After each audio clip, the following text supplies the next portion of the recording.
Hello. Today I'll talk about the outcome improving your goal quality or alignment. So let's first get a quick understanding of what I mean by goal quality and goal alignment, right?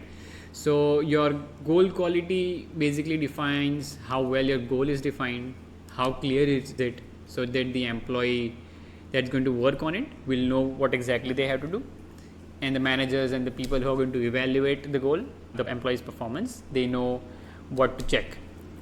So that more or less on a very high level defines what a quality of a goal would be. So I'll talk about the specifics of how to quantify the quality or how to define a quality. That's the baseline for it. Then the goal alignment, that's a little simpler than the quality. It basically talks about, are your goals aligned to the right higher business strategies or the activities that you're performing at an organization level? Does the employee understand what are they doing right now which will help the organization or the team in the bigger picture, or how does it align to the larger goal of the organization? So that's more or less what we are trying to talk about and improve in terms of this outcome, the goal quality and goal alignment. So how do I try to figure out that something is going wrong? So a general quick sense check is to look at the trend of goal completion rate or your overall decline in performance. Both of them will tell you, is there a gap in the way you define your goals or not. Typically you will get to know about these things through some of the disputes that might have been raised recently regarding the expectations from the employee, or any dispute in general regarding the performance. So that's a quick hint on whether the goals are defined properly or not. So how would I measure the quality of a goal or alignment? I'll suggest two metrics to look into. The first would be to count the percentage of employees with incomplete goals. And you can consider following things in terms of defining a goal, whether it is complete or not, or whether the quality of the goal is good or not. So if the goal does not have a target date, if it does not have success criteria, or it does not have the steps or things defined for itself in terms of what is to be done to achieve this goal, the measurements which will tell you whether the goal is of good quality or not. Because without the target date, without success criteria, the employee and the manager, both of them would be clueless of what is to be measured, what is to be done, right? So that defines your quality. So count the number of people in the organization who have incomplete goals. That will help you quantify that. The other thing would be to find the percentage of employees with goals which are not aligned, basically non-aligned goals. That will also tell you the percentage of non-alignment within the organization, and you can correct it right away. So talking about the actions now, right? How do I fix this? So with or without system, these are the few things that you can do. Start with having the employees and the managers create goals using SMART goal method, right? Which is an acronym for the following. So S stands for specific, M for measurable, A for achievable, R for relevant, and T for time bound. So these things are more or less self-explanatory, though I'll just give you a quick understanding of what SMART goal would look like. So starting with S as a specific, we need to specify what the goal is about. What is it, right? It has to be clear enough, it has to be specific enough to understand what is expected from this goal. Then measurable, it has to be quantifiable in one way or the other. If you're using a system, you will have ways to define measurements, what units you're going to measure the goal on. Typically it would be a percentage to define the growth or the movement of achievement of the goal. Next is achievable. Achievable means that it has to be grounded enough that it's achievable.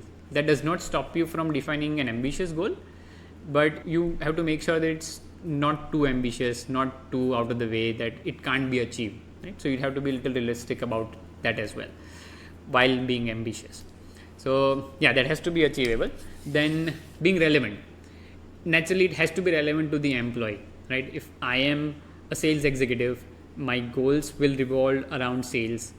Generally they can be something around your personal growth, but it's still relevant. It's relevant to me. If I am, let's say, weak in communication as an employee, where I need to be communicating efficiently, I'm, let's say, customer facing employee, naturally that is relevant. But if I am an employee in administration and I'm asked to learn or do a certification in IT, that naturally does not make sense to me as an employee, right? So that has to be relevant either from personal growth point of view, or for me to be better or perform great at my current role. And lastly, being time bound, quite self-explanatory. It has to have a timeline. It has to have a specific end date or a target date around which you want this goal to be done or to be achieved. So that's how you define your SMART goals, and SMART goals will help you make sure that the employees and everybody involved in the process knows what is to be done. Once you have started defining the goals and the processes, again, this thing comes in the way that you can do it with or without the system, which is to have more sync-ups between the employees.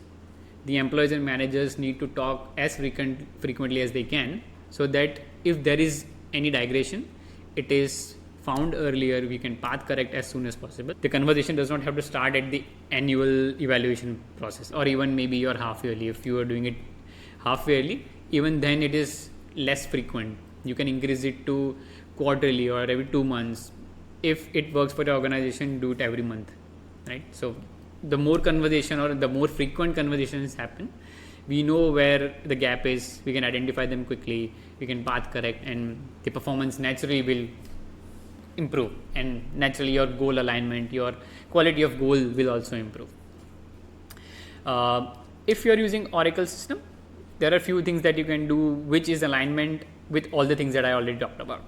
So if you have Oracle Fusion Talent Management, where you have goal management, performance evaluation, you can make the fields of your goal, many of these fields, mandatory. You can make your success criteria, target date is anyway mandatory. All those things you can make mandatory. Then use check-ins. So this again goes in the line of increasing the frequency. Use the feature of check-in in performance management.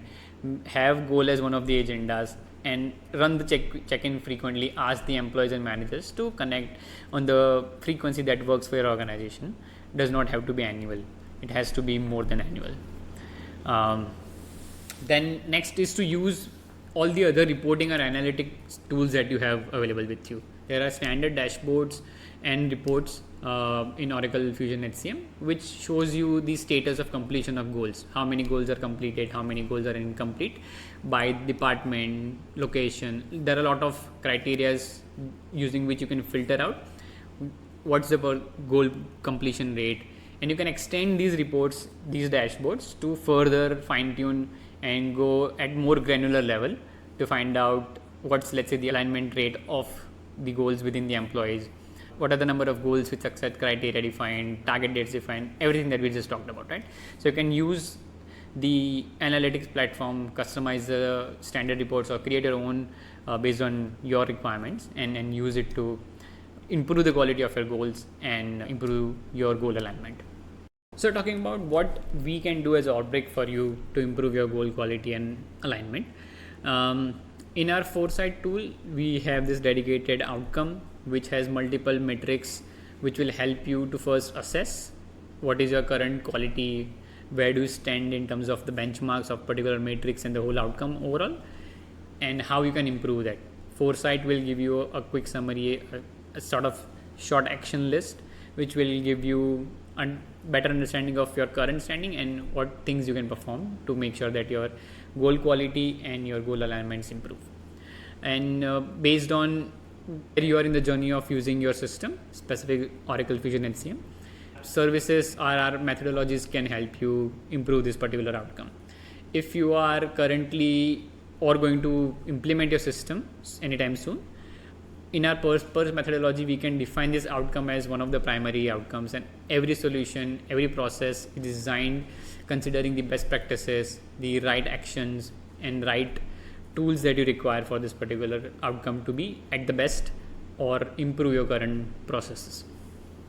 Accordingly, if you are live as well, similar to purpose, our evolved methodology of annual support or managed services will help you to make sure your current processes are redesigned and re-implemented along with your day-to-day support to make sure that your outcome, particularly this outcome of improving your goal alignment and quality, is incorporated in your new processes. It makes sure that all your design, all your solutions, all your issues resolution are driven based on that particular outcome.